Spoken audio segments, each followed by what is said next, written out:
Hari ini kita akan bongkar salah satu drama keluarga paling intens di Alkitab, kisah Yusuf.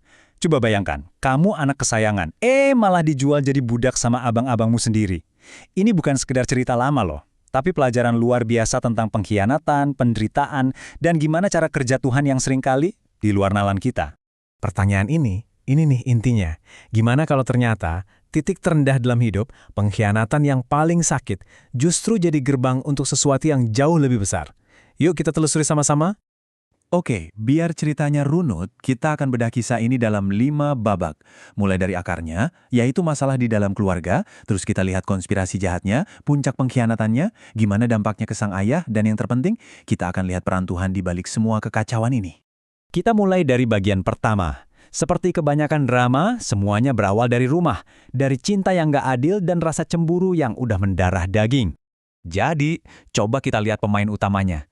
Ada Yusuf, si anak emas. Kenapa? Karena dia anak dari istri yang paling dicintai Yakub, Rahel. Yakub sampai bikinin dia jubah khusus yang super keren. Nah, di sisi lain, ada saudara-saudaranya yang, panas ngelihatnya. Di antara mereka ada Ruben, si sulung yang masih punya sedikit hati nurani, sama Yehuda yang otaknya lebih ke bisnis, lebih praktis. Dan tentu saja pusat masalahnya Yakub sendiri, yang sikap pilih kasihnya itu kayak bensin yang disiram ke api. Nah, pemicunya itu sebenarnya hal sepele. Yakub dengan niat baik nyuruh Yusuf, coba tengokin abang-abangmu. Ironisnya, tindakan yang niatnya baik ini justru jadi tiket sekali jalan buat Yusuf menuju malapetaka. Sekarang kita pindah lokasi ke Dotan. Disinilah rasa benci yang selama ini dipendam, akhirnya meledak jadi sebuah rencana jahat yang terstruktur. Yusuf ini kan anak yang patuh ya. Dia cari saudara-saudaranya dari Sikem, ternyata mereka udah pindah ke Dotan. Tanpa dia sadar, setiap langkahnya untuk menaati ayahnya itu justru makin mendekatkan dia ke mulut singa. Dengerin deh kata-kata mereka pas lihat Yusuf dari jauh. Bukan adik kita, tapi tukang mimpi itu. Panggilan ini penuh ejekan. Ini nunjukin kalau mereka benci banget sama mimpi-mimpi Yusuf yang mereka anggap sebagai bentuk kesombongan. Rencananya itu dingin banget. 1, bunuh. 2, buang mayatnya. 3, siapin cerita bohong buat ayah mereka. Dan yang paling penting, poin keempat, mereka mau buktiin. Kita lihat aja, jadi apa itu mimpi-mimpimu? Ini bukan cuma soal benci, tapi juga menantang takdir. Oke, kita sampai di klimaksnya. Di momen ini, niat jahat itu berubah jadi perbuatan. Nasib Yusuf bakal jungkir balik dalam sekejap. Di tengah-tengah rencana brutal itu, Ruben, si anak sulung, coba turun tangan. Tapi dia nggak berani ngelawan terang-terangan. Jadi dia kasih usul, jangan dibunuh deh, cemplungin aja ke sumur. Rencana rahasianya, dia mau balik lagi nanti buat nyelamatin Yusuf. Sayang banget, rencananya gagal total. Hal pertama yang mereka lakukan itu simbolis banget. Jubah indah, simbol cinta ayah mereka, itu direbut paksa. Mereka bukan cuma ngebuang Yusuf, tapi mereka juga seakan-akan merobek status keistimewaan dia di depan matanya. Lalu, biur, dia dilempar ke sumur kering. Dan gilanya, pas mereka lagi santai makan, ada rombongan pedagang lewat. Yehuda langsung lihat peluang. Ngapain dibunuh? Gak ada untungnya, katanya. Jual aja. Dan berapa harganya? 20 keping perak, harga seorang budak. Yusuf si anak kesayangan, nilainya cuma segitu di mata mereka.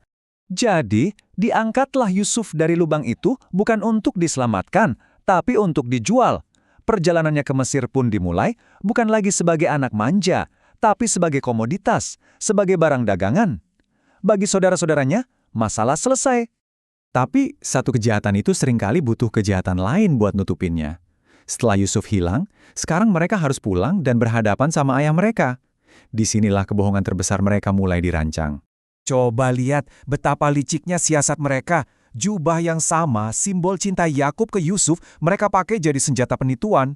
Mereka lumuri dengan darah kambing, lalu mereka bawa ke ayahnya dengan muka polos, seolah-olah mereka cuma nemuin di jalan. Dan kebohongan itu berhasil. Yakub langsung kenal jubah itu, dan dunianya hancur seketika. Kesedihannya begitu dalam, sampai-sampai dia nggak mau dihibur sama sekali. Baginya, hidup udah selesai. Dia cuma mau berkabung sampai mati. Kalau kita berhenti di sini, ceritanya gelap banget ya. Penuh pengkhianatan, penderitaan, keputusasaan. Tapi sekarang waktunya kita lihat dari kacamata yang berbeda. Karena di balik semua kebusukan manusia ini, ada tangan Tuhan yang sedang bekerja. Ada konsep teologi yang namanya penyelenggaraan ilahi. Gampangnya gini, Tuhan itu nggak pernah merencanakan kejahatan, tapi Dia sanggup memakai akibat dari perbuatan jahat manusia untuk mewujudkan rencana baiknya. Kasus Yusuf ini contoh paling jelas. Niat saudara-saudaranya 100% jahat, tapi Tuhan pakai peristiwa itu untuk sesuatu yang jauh lebih besar.